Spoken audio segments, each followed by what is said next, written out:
Good morning, everybody, and welcome to today's European SharePoint, Office 365, and Azure Community webinar. My name is Ethan, and I am delighted to be joined today by MVP Moran Summers of My 365 Coach, Belgium. Remember to join in on the conversation about today's webinar on Twitter.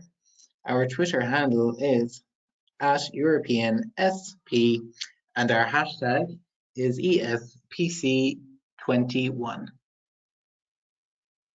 Don't forget to check out our resource center. This is updated daily with the latest blogs, ebooks, webinars, and how-to videos. Simply visit sharepointeurope.com/resource-center or sharepointeurope.com and click the content link at the top of the page. Check out all of our upcoming webinars, for example, tomorrow, Thursday, the 23rd of September, where you can join Ernie Hayter for Modernize Your Leave Request System with Microsoft Shifts and Nintex as part of our SharePoint Week. Full details are available at sharepointeurope.com. We would also like to say a big thank you to our webinar series supporters, Nintex. After the webinar today, we will have a questions and answers session. Type any questions you have into the questions window.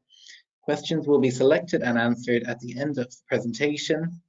This webinar will also be recorded and added to the resource center, where you will be notified by email once it becomes available.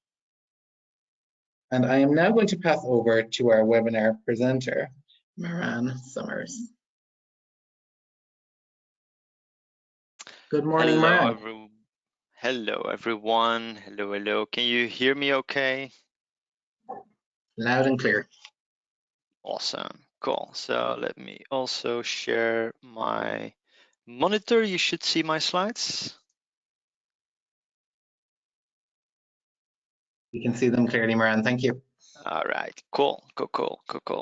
So welcome, everyone, to this introduction to PowerShell. I'm a big PowerShell lover, but also I am not a developer. So kind of my first question to everyone here attending, what is your role? How do you see yourself in SharePoint or in Office 365? Are you more of a techie type? Are you more of somebody who's configuring? Are you more somebody who's a trainer or a system admin maybe? So let me know in the chat what kind of role you see for yourself in SharePoint, so that I might tailor a little bit of my presentation towards or give some more examples towards IT admin stuff or to configuration stuff. So we're going to talk about PowerShell for non-developers. Just a little bit about me. So my name is Marijn Somers from Belgium, although currently I am in the Netherlands. I've been working with SharePoint and Office 365 for over 14 years now, almost 15 years. I'm an Office Apps and Services MVP, and you might know me from the podcast that I'm doing with Steve Dalby, which is called Office 365 Distilled, where we talk about technology for 45 minutes, and then we always end with a whiskey tasting. Some people say that we should do the whiskey tasting before we talk about technology, but we tried that. That doesn't work very well, so let's just keep it as it is. In my day job, I'm a productivity coach in my own company called My 365 Coach, where I help organizations get the most out of Office 365, Microsoft 365. So that's what I do. Now, let's get on to the gist of the day. So my session is broken down into three big parts. So first is, why should you use PowerShell? What is PowerShell? What does it do? What can I use it for?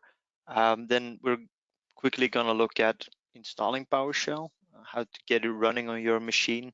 And then I think the most part of the session will be all about demos, examples. I will give the examples later on as well. so that you can try those out yourself. I try to make them very practical, not just like default hello world examples, but really practical things that you can just take and reuse in your own organization. All right, so why should you use PowerShell? So first, let's take a look at what is PowerShell. So PowerShell is a script language. For over many years, there's been a big discussion about PowerShell. Is it code or is it not code? Well, to me, it's not code. It's a script language that you can use to automate a bunch of things. So not only SharePoint, we are only going to talk about SharePoint today. You can use it for SharePoint, but you can also use it for your Windows devices or whatever other kind of system that you want, because it is modular and you can just install certain modules that you want. For example, there's a SharePoint PowerShell module, and you can use that there if you want. There's also a Teams PowerShell and many more. It's also cross-platform, so you can install it on your Windows device, but you can also install it if you're running Linux, if you're running Mac. You can all use that there as well. But the downside of PowerShell is it looks very technical. It looks very difficult. So to me, when I'm talking about PowerShell, when I'm using PowerShell for SharePoint, I am using the PMP PowerShell. PMP stands for Patterns and Practices, and this is a specific module that was built by Microsoft and a number of people from the community. So it's very community driven. There are monthly calls. It's always being updated. They don't only have PowerShell, but they've got a bunch of other things as well. So for example, the SharePoint conditional formatting that you can do in your lists and libraries. There's a bunch of that as well. They have web parts like the PMP search web parts, which are amazing. Definitely check those out if you've never worked with them. So they also have their own PowerShell module. And as I said, very community driven. Every month there are calls to discuss new functionality. There's also a really big community in the forums. So if you have questions, you can ask them. There are tons and tons and tons of examples at blog posts. There is the docs.microsoft page that contains a lot of information. We're gonna take a quick look at that later on as well. So there's a lot of information that you can find there. So the PMP PowerShell gives you a bunch of commandlets, like actions that you can use that work with Microsoft 365. So we've got one for SharePoint, but we also have a bunch of things for other applications in Microsoft 365 that you can also definitely use. So we're not really going to take a look at the regular PowerShell. We're only going to take a look at the PMP PowerShell because it's just so much easier to get stuff done, and it's so much more readable. So we'll take a look at that later. Now, why should you start to use PowerShell?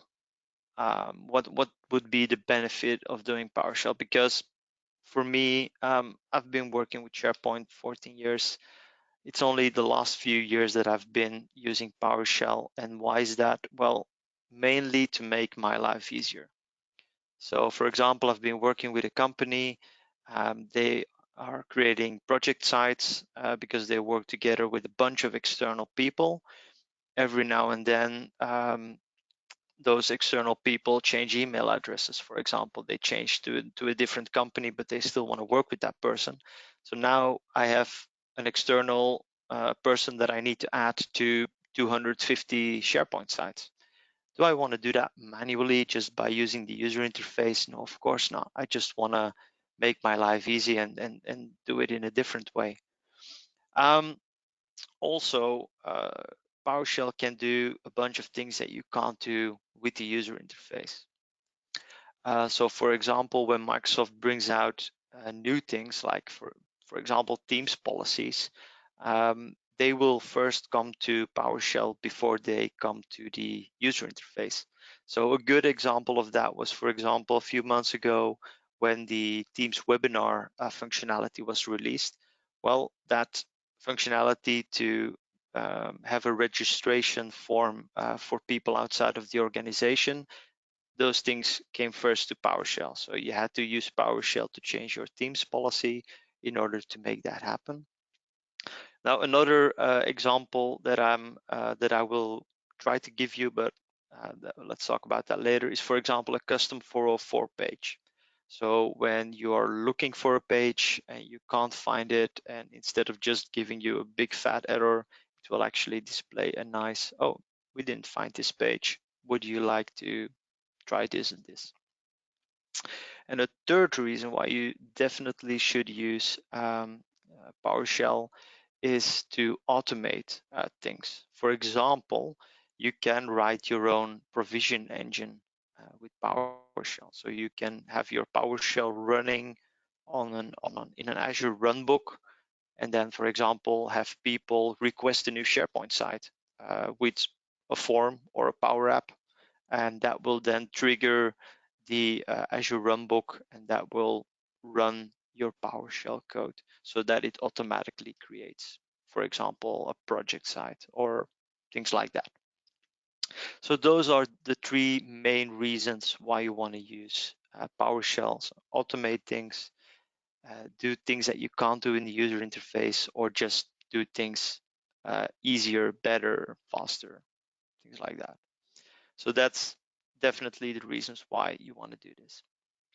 Now, I get it that technology and definitely the default PowerShell sometimes looks like this. It looks like, oh my God, I have no idea where I want to start with all this because it looks so incredibly difficult and it's just too much. So that's why I want to break things down, and because this is a beginner's PowerShell session anyway. So let's just take a look at everything just in small baby steps so that we can make it very easy for you.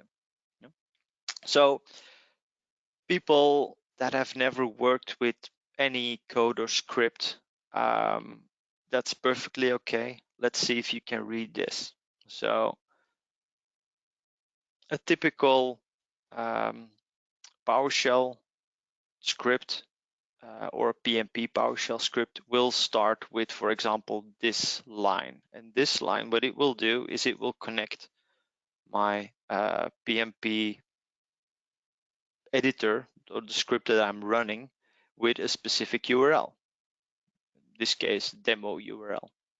So I want to make a connection. I want to get into that specific site so I can do something on that site.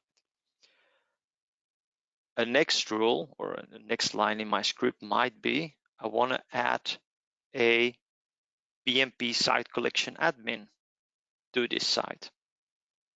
And who should that be? Well, in this case, it's me. So you see that you're always using those PMP letters in every action. But if you skip those PMP letters, it actually says what it's doing. So in the first line, I want to connect to SharePoint Online. Second line, I want to add a site collection admin. Now let's take another example. It's a longer example, but just start in the beginning. Let's create a new list. Okay, cool. What kind of list do you want to create? What should the template be? Well, I want to have a document library. Okay, cool. What should the title be of that document library? Well, documents. Okay, cool. So let's enable content types. Let's enable versioning. And let's show this new document library on the quick launch. So this is very readable. This is very easy to get. So if you see this on a script, you can just read it and you can just understand what this is doing. Let's take another example, some slightly more difficult. So what this is gonna do, it's gonna add a content type to a list. Okay, cool. To what list do we want to add this content type? Well, to my documents list that I just created. Okay, cool. So which content type do you want to add there? Oh, my content type project document. Okay, cool. And then last is I want to make this the default content type. So that every time I click on new, it will automatically use this content type. So if you know SharePoint, you know that you can do all these things just by clicking around. This is not very difficult to do in the user interface. But if you're creating new sites, for example, you just want to add these things so that you don't always have to do these things manually. And this is super easy. This is super readable. And yeah, this just does what it says it does. So this is not very difficult to read. Now, writing these things, that's a different story. And we will talk about that later on, how we can write those things, because we also want to, we need to come up with those things like, oh, I want to create a new document library. Yeah, sure. Okay, but what is the exact syntax? What is the line of PowerShell that I need to use to do this? But let's take a look at that later on. So if we want to get started with PowerShell or with PnP PowerShell, there are a number of steps that you need to do. Now, I think installing PowerShell is the hardest thing of using PowerShell altogether. Installing it is not always, it doesn't always go according to plan. Sometimes it doesn't want to work. Sometimes it will ask you a few questions that you maybe don't know the answer to, but you can look those things up. You can find those things on the interwebs, and there will always be a lot of answers. So what you need to do in order to get PowerShell up and running is you need to install the library. So you need to get latest version of PowerShell, and then you need to install the SharePoint PowerShell module and the PnP PowerShell module. You can find those things online. There are some really good how-to and blog posts on how to install all these things. So I'm not going to go very deep into those things. You can find that out. Maybe you can even ask your IT admin to help you with this, to get these things installed on your machine, or to get these things, because that's a little governance tip that I might want to give you. What you could also do is you can also have like a virtual PC running somewhere on the network, and you just want to add a bunch of PowerShell or those PowerShell libraries to that machine, and then only give access to a bunch of admins or people with enough access or knowledge to that machine, so that you don't have to run it from your own machine, but you can actually run it from a virtual machine within your network. So that would mean that you only need to install it once, and a bunch of people can start to use it if they want to. So you need to install those libraries. You'll get that, that's no problem. And then you also need something to, like an application to write and to execute your code. Now, what you can do, super simple, is you can start using Notepad. Just your default Notepad, you can use that to write your code. And then you've got your PowerShell application that you can just use to run your script. That's okay, but that's very basic, because Notepad doesn't give you like nice, typical development functionalities like color coding certain words, or just giving you the opportunity to only run a part of your code. So it always also doesn't correct your mistakes, things like that. So Notepad's not really the best thing to do. What I really like to use for the last few years is ISE, something that is automatically installed in your Windows 10 environment. It is now deprecated, but in my demos, I am still going to use it because I just love it. It is so easy to use. If you're not a developer, super easy to use. It only has a few buttons, so it's not that difficult.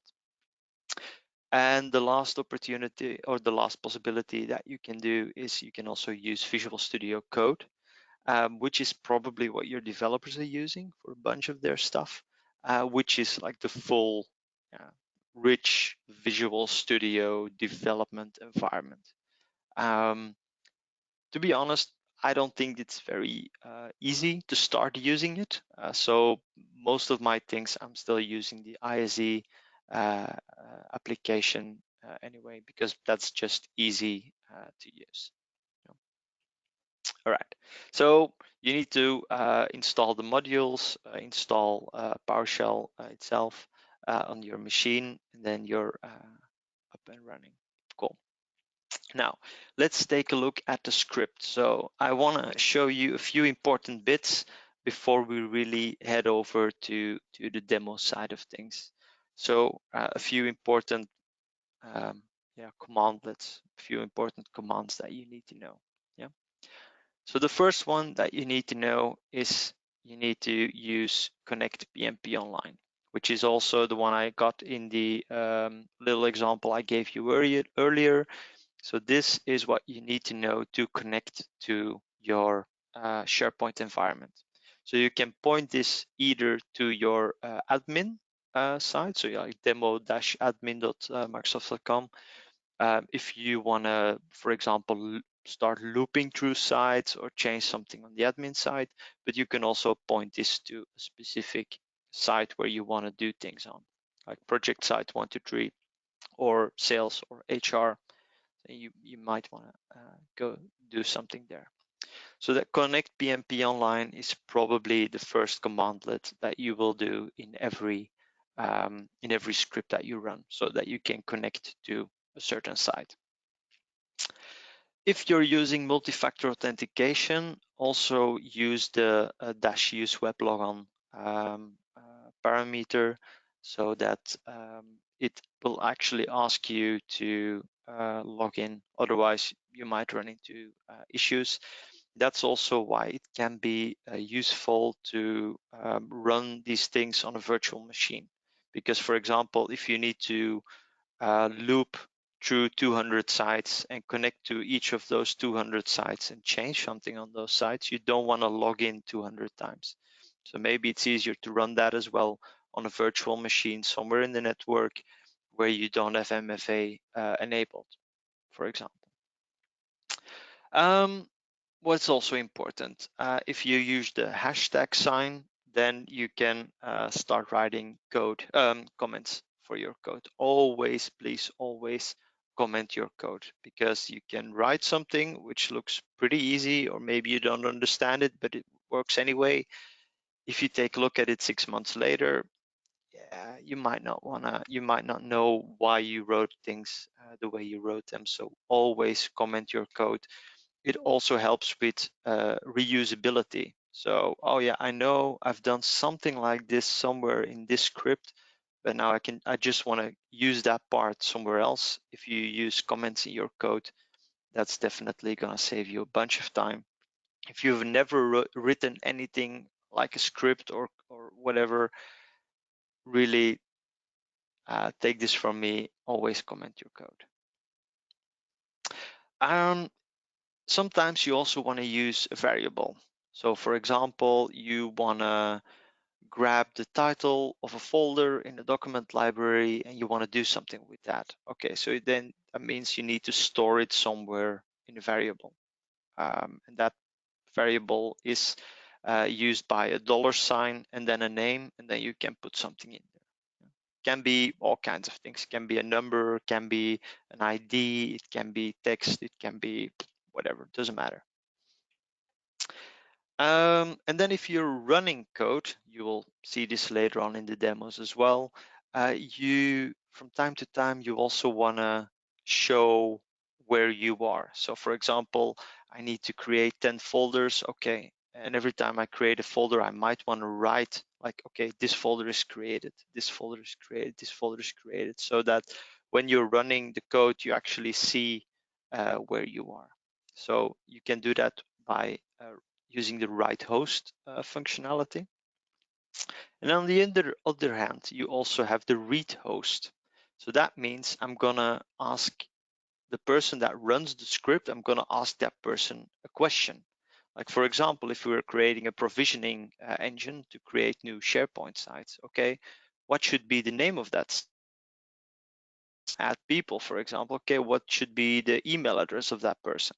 So it's gonna ask a question, and then it's gonna store your answer into, in this case, $input, a variable that is called input that I can use later on. Yeah. We're gonna use these things later in our demos anyway, but I just wanna call these out because these are important things that you might wanna work with later on. All right, cool. So those are the important bits on how to get our variables, how to get connected. Cool. So where do I get the rest of my inspiration? How do I get all the other commands that I want to use? So for example, I want to create a document library and I want to create folders into that document library. Okay, how do I do that? So there are a bunch of sources that you can use. So you definitely use Google or Bing and find things online, because there's so many blog posts written on all these example codes.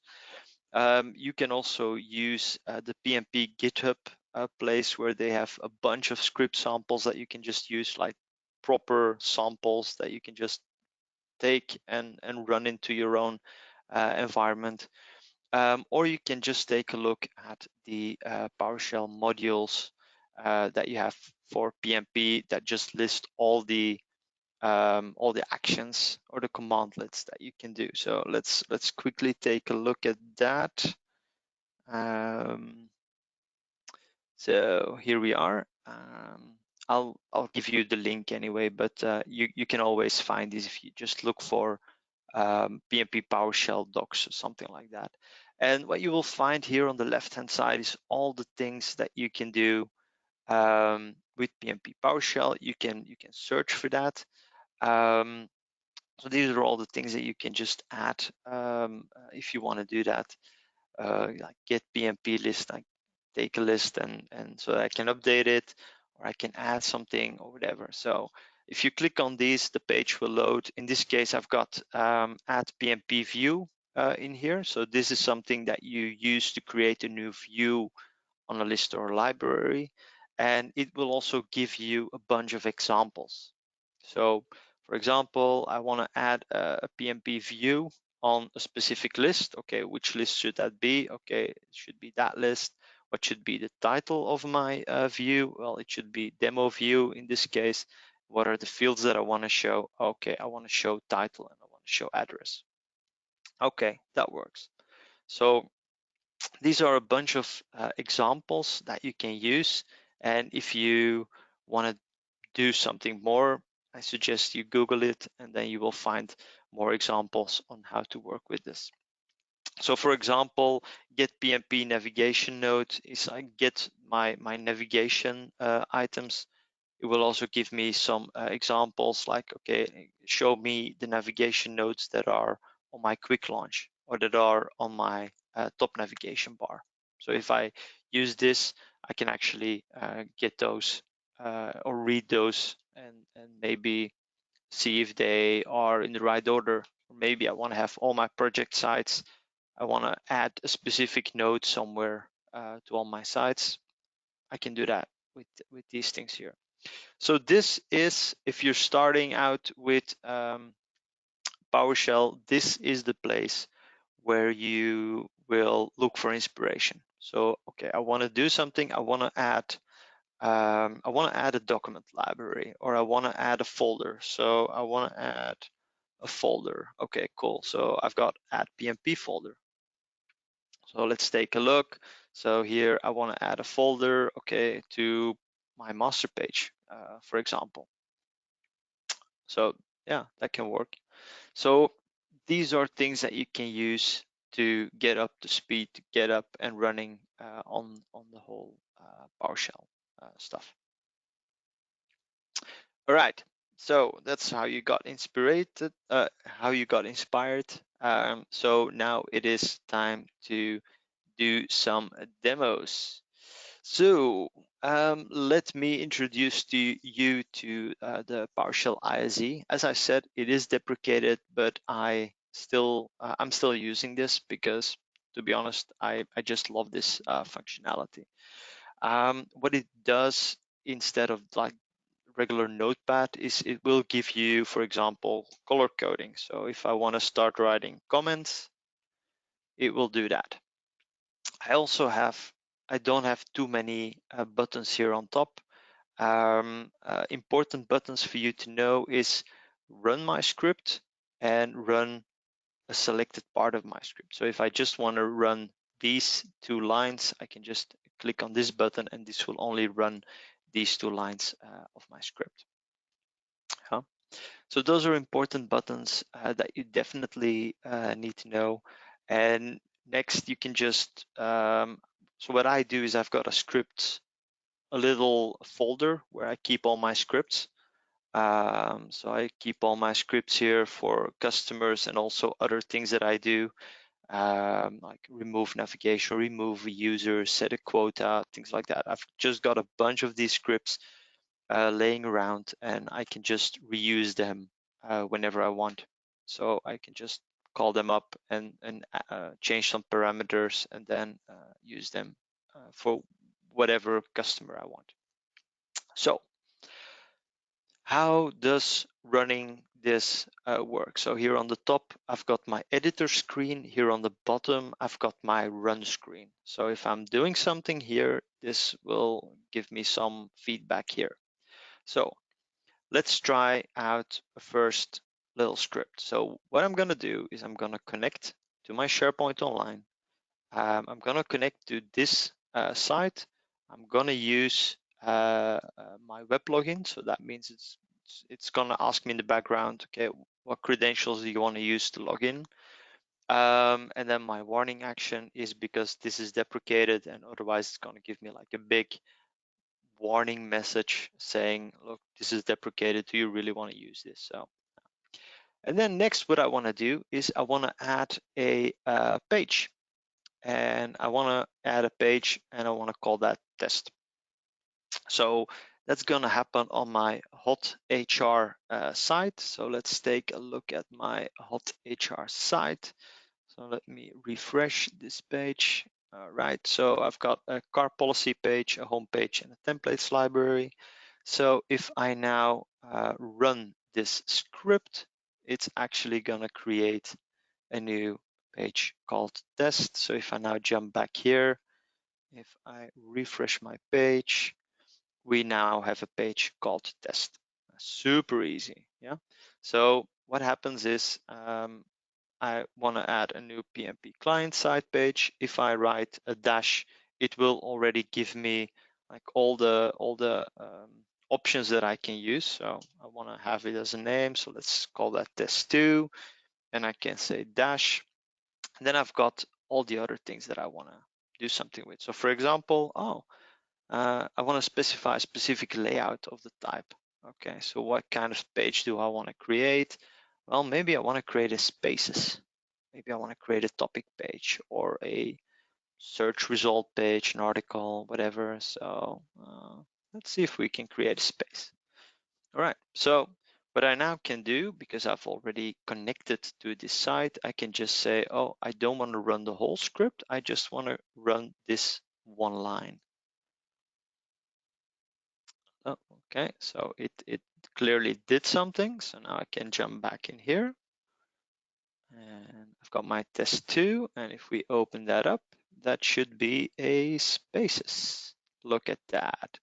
So in just one line of code, I just created a new spaces environment. So it is that easy. It is super easy to really do really cool things with this. Yeah. Now, this was the first one to get you warmed up. So I've got a bunch of other demos that I want to show you that are really practical in nature. This was just to get things up and running. So a first example that I want to show you now, don't be afraid of all this code that is here. I'm just gonna take you through everything. Yeah?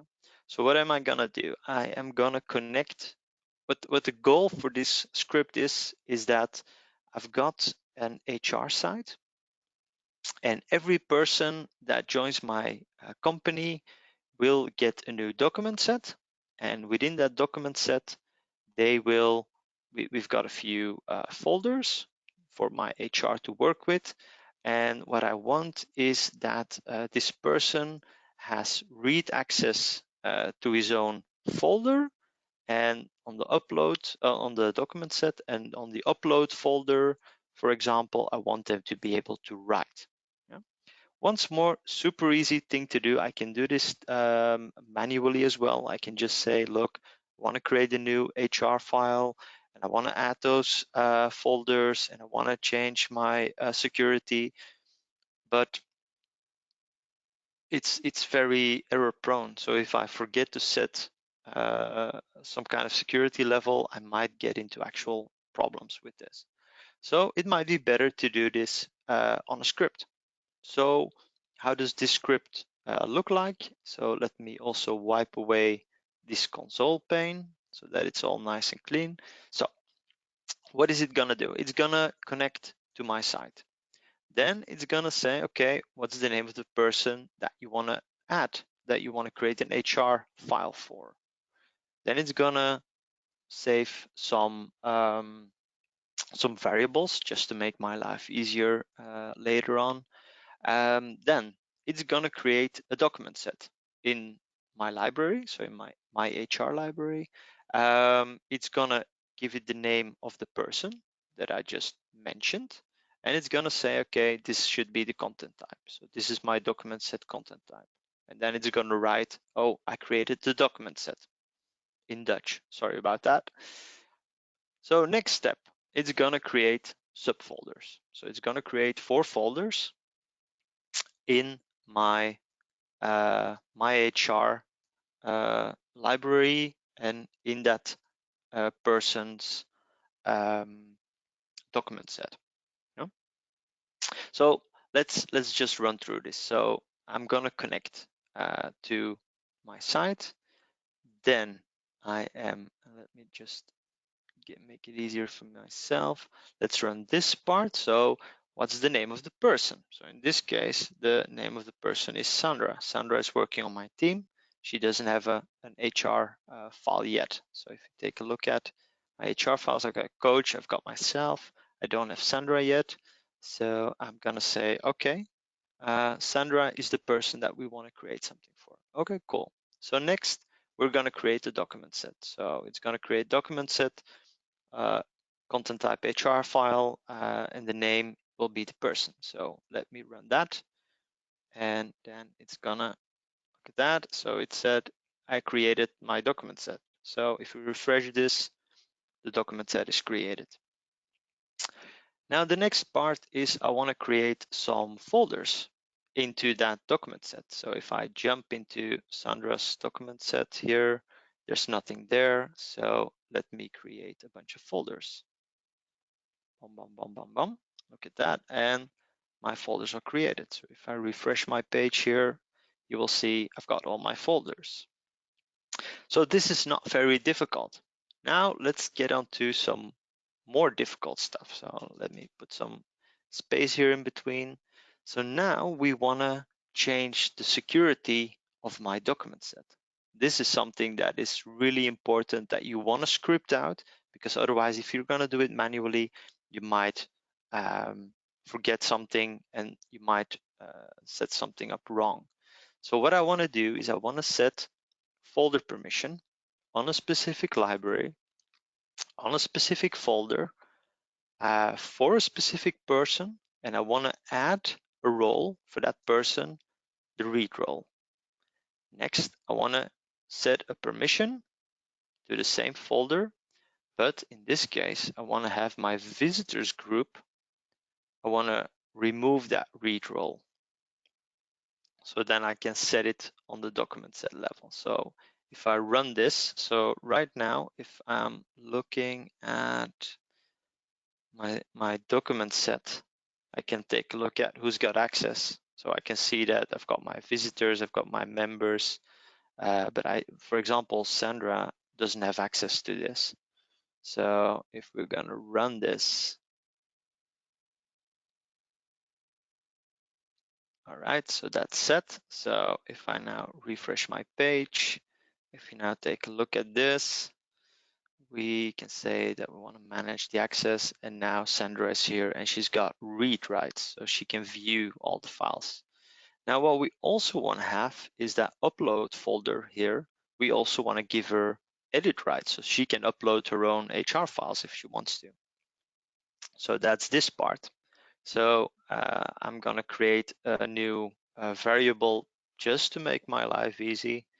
And then I'm going to say, okay, I want to set a new folder permission on my upload folder. So that's this one. So that's the map name upload for this person. And I want to add a specific role for that person, the edit role. So this is what I want to run as well. Bum, bum, bum. There we go. So now let's check the upload folder.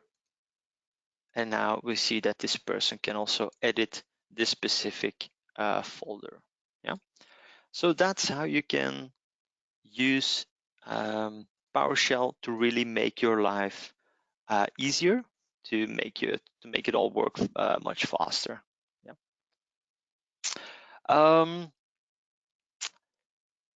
Let me just quickly browse to a few other ones, because there's one demo that I really want to show you as well. So for example, this one, second one, is how to create a custom 404 page. I already talked a little bit about that. So what this script does, and I will share all these scripts later on, is this will create a new page called page not found. You can do whatever you want on that page. And then it will also set a specific key to a specific value. So a key in your property bag. Every SharePoint site has a list of properties in a property bag that you can set or that you can read. You can only do that with PowerShell. You can't do that with the user interface. It's only possible in code or in PowerShell. For example, this VTI file not found property, you can set that to, okay, if you didn't find the file, go to my page not found. Don't just give it a dirty error, just go to my page not found to make that appear. Yeah, so much easier. I've got another demo that I will share with you later on, and this is a whole provisioning template. So what this will do is it will connect to my admin location. It is going to ask me what should be the title of the site. It's going to create a new tenant site. So it's going to create a new SharePoint site with a bunch of properties that you can set, like the time zone, the template. Should it be a classic site, a modern site? Should it be a communication site or a team site? What should be the quota? Things like that. What should be the language of the site? So those are all things that you can set. Then we want to connect to our new site. And then we can set up the site just like we want it. For example, we can say we want to set the external user sharing. We want to set that up. We want to create an extra library called administration. I want to create an extra security group, externals, to put all my external people in. Maybe I want to give that a new group. I want to give them read access to my site. I want to create a new list, and I want to add some columns to my list, like a last name, first name, email, mobile phone, things like that. And I also want to add a link to my navigation, for example. So this is a whole script that you can run. Now, I didn't put any wait or timers in, just so I can run this very fast.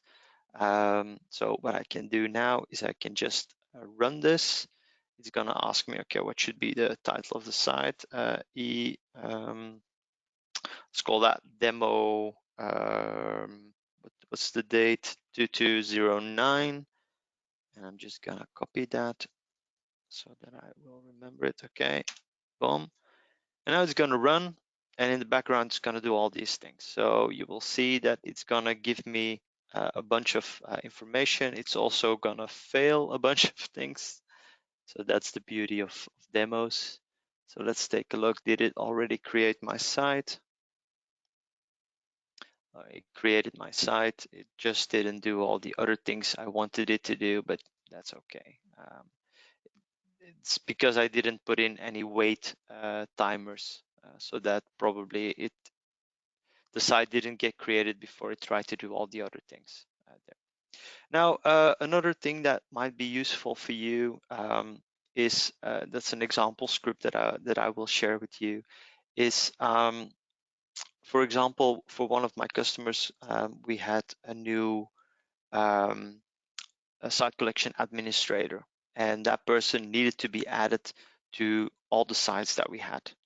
So what we wanted to do here is we wanted to say, okay, I want to get a list of all my sites that I have in this tenant.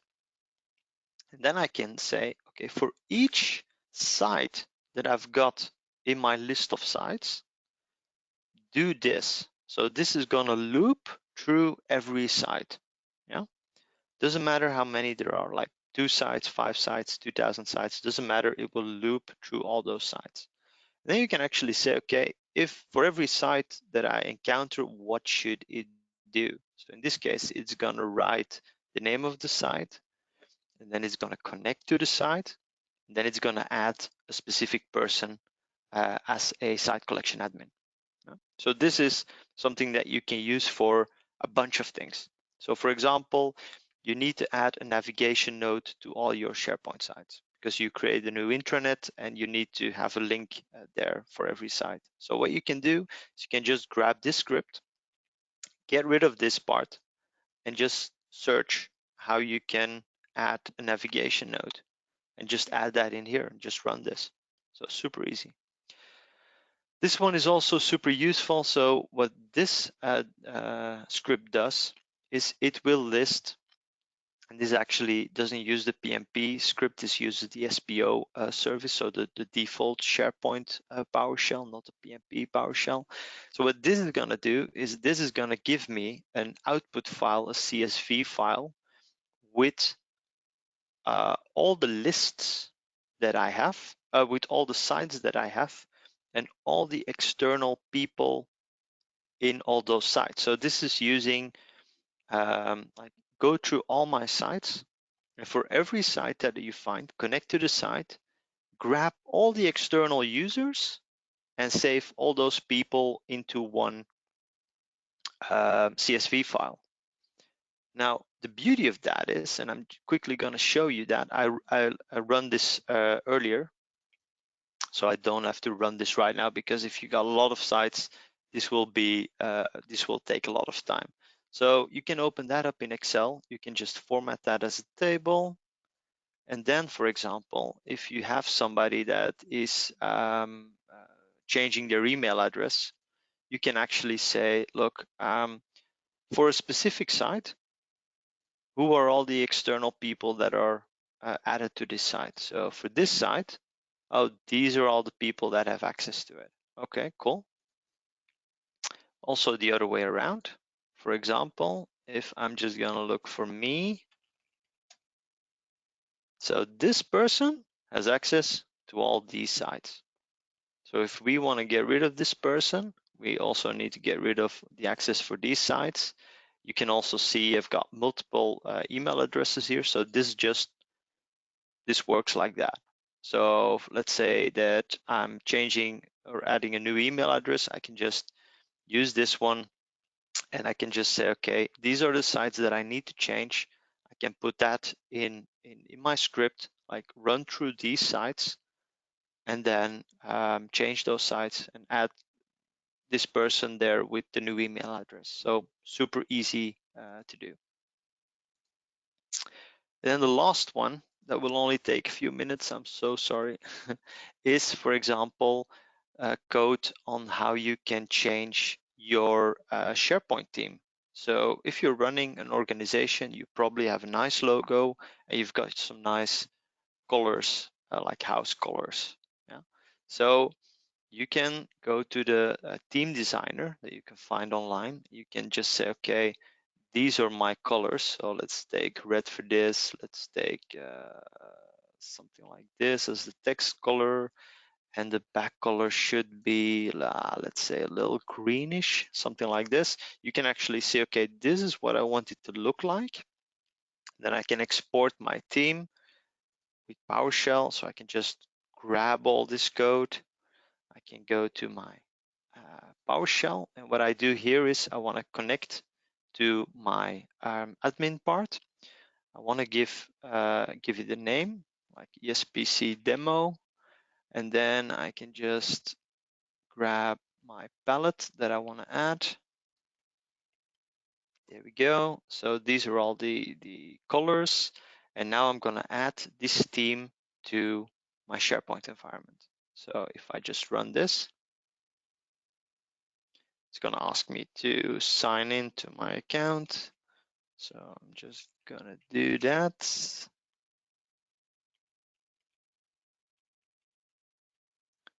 There we go.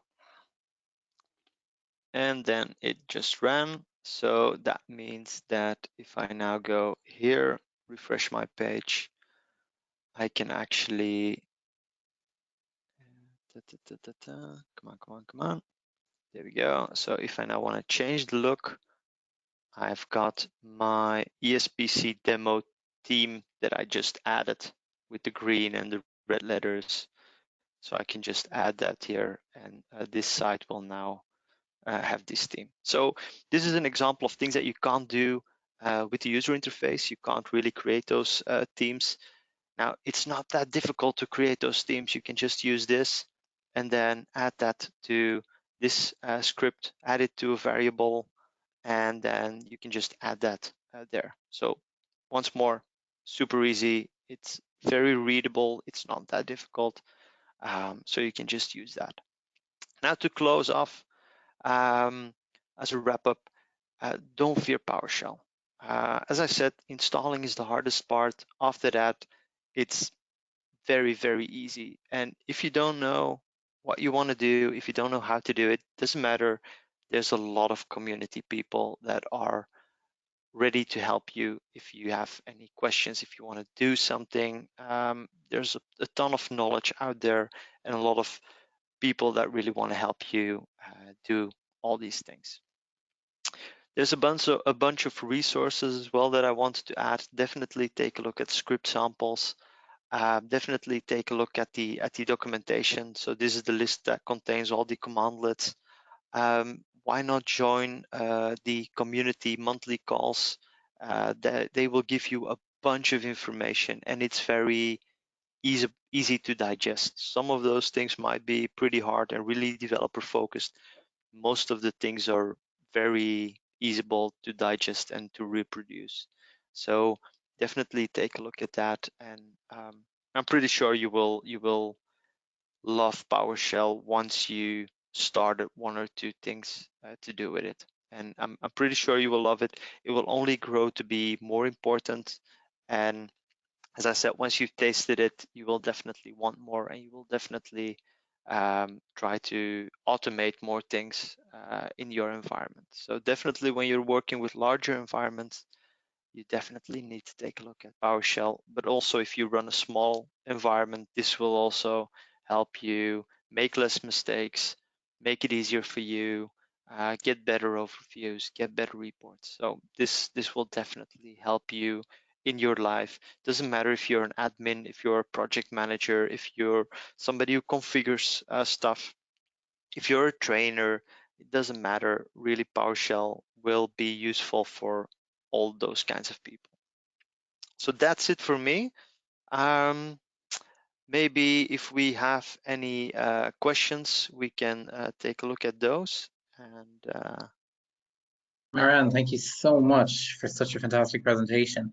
And as you suggested, we will go straight into the questions and answers. So anybody who wishes to ask a question, please feel free to do so and type it into the questions window now. So Marianne, I have a couple here to start with. So number one, can I use PNP PowerShell from Power Automate? And can I run PNP PowerShell from HTTP request in Power Automate? Yes and yes. So there's a lot of things that you can do with Power Automate to run PowerShell. So that's definitely possible. And on the other hand, get HTTP requests. Yes, that's also possible. And you might even want to take a look at the Graph API. So the Graph API is actually all the things that Microsoft is doing on the back end, and you actually can use those things to do like better HTTP requests and to enhance that the way how you do those things.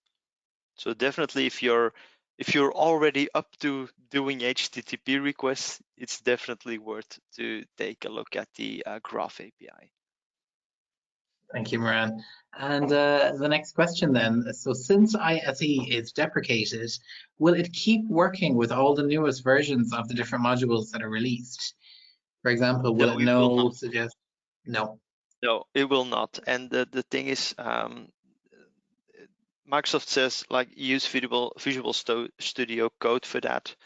But to be honest, I've been trying out Visual Studio Code, and there are a number of extensibility modules that you can use for PowerShell.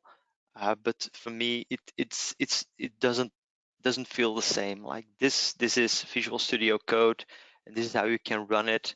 So you've got those run and run selection buttons here, and you've got your the way your editing console here, and then you're actually running console, the terminal down there. But for some reason, well, this doesn't come out of the box, so there are a bunch of things that you need to set up extra to make it look like this. But yeah, I really wanted to show the ISE because if you're new to code or scripting or PowerShell, that would definitely be the easier one to do. And you can use those two next to each other. So you can already go install Visual Studio Code. It's free. You can just download it, install it. You can use ISE for now. It will not run with the latest versions of PNP PowerShell.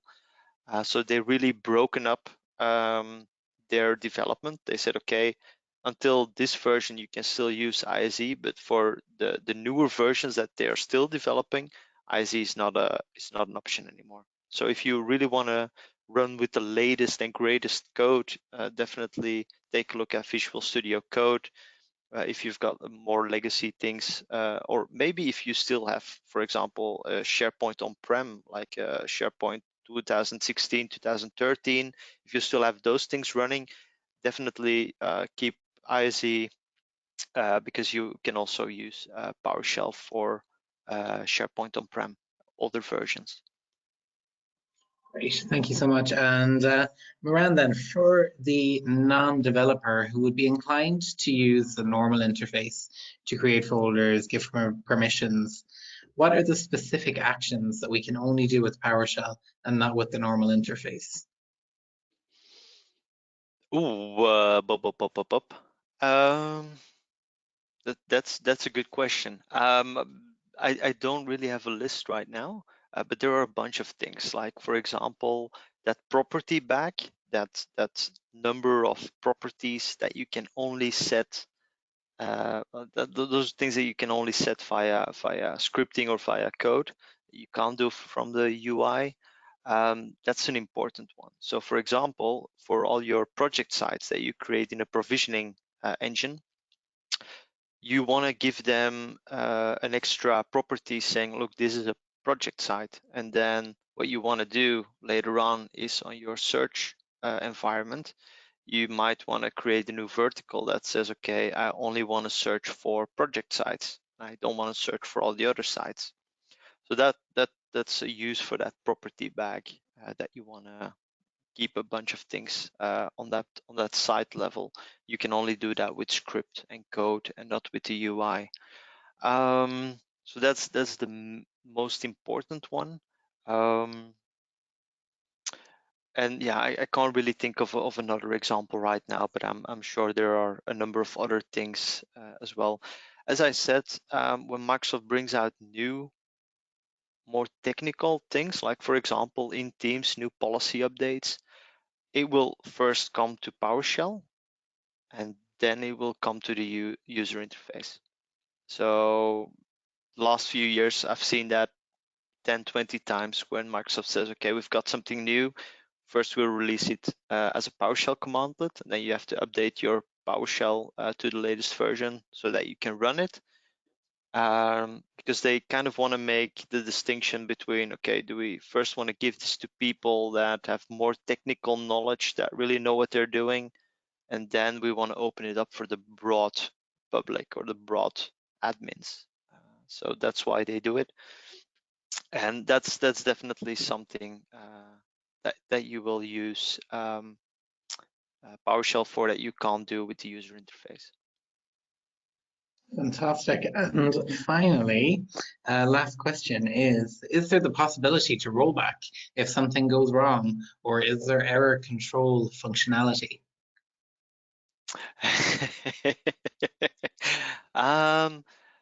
Not really. You can't really roll it back. You can play your code, but you can't really roll back your code. Now, what you can of course do, or what I always do, is when I run something that I just wrote, I create a new SharePoint site manually or with code, doesn't matter, and then I just try to make it work on that site, and then I can do it on the real environment. So always test it out before you use something into production. There's not really a rollback functionality. What if you definitely want to do this in a more professional way, what I would suggest is that you create some kind of log file. So for example, if you're creating a provision engine to create new SharePoint sites, also create a log file where you, instead of writing output into the console window, really write the those things away in that log file, so that afterwards you can, if something went wrong, you can go through the log file and see maybe where something went wrong, and then you can change or adapt the things. But there's not really a rollback thing like, okay, I've now added 4 folders. I didn't want to do that. There's not a rollback functionality that will automatically delete those folders. So you really need to go in there yourself and then delete those things. That's a good question. Okay, so thank you Would so be much, very Maren. helpful. Excellent. I think that is all of our questions. So on behalf of the ESBC community, thank you so much, Maren, for taking the time today to complete this webinar for us. And we really do appreciate it. That's okay. I will publish those scripts anyway. So I will probably give them to you. You will probably handle those things. So definitely, if you want to start using PowerShell, let me know. Get in touch with me. You can find my Twitter account here somewhere in the beginning. So let me know what you're doing. Let me know what you're trying to do. Let me know, did it work? Did you find it easy? Did you not find it easy? What were the things that you run into? So try to be a member of that community as well. So if you are trying to do something, you can't make it happen, or you can figure it out eventually, blog about it, or tweet about it, let other people know as well. So that's definitely something I want you all to be encouraged about, so that we can all learn from it and we can all make it easier in the end. Fantastic. Thank you so much again, Maren. Thank you. So everybody, that is the end of the webinar today. So you can find this webinar and more at sharepointeurope.com/resource center. Thank you again for joining us. Take care, everybody, and goodbye.